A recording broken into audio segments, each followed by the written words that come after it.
Maki monso podo, maki ba sokpo chele miwe. Taragbe tei maki me kohan sinole. Kuro ezon e la fokano, jesi doro ezon e la fokano. De wen va lokmo e abara kwe atina koro kwe loso. Kowo jesi doza tine bose zinde. Borun re fasin pa kun jelele membi.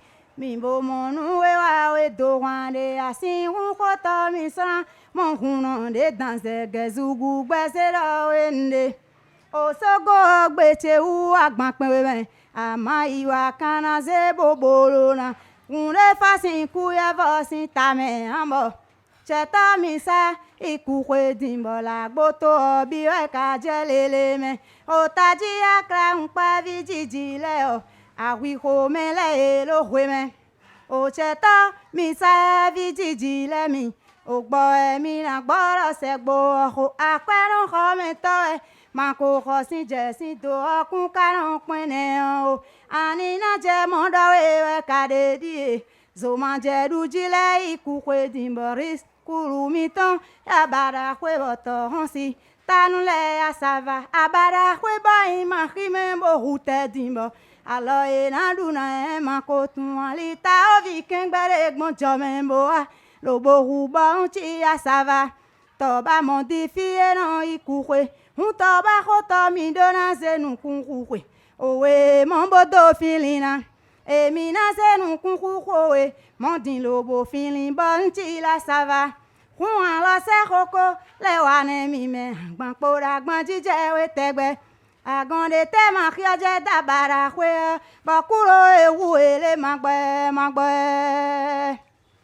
Kuro ewu ele magbe. Jesi doro ezan we la fokanu maki ba sokpoko alote mi na dune maki monso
Better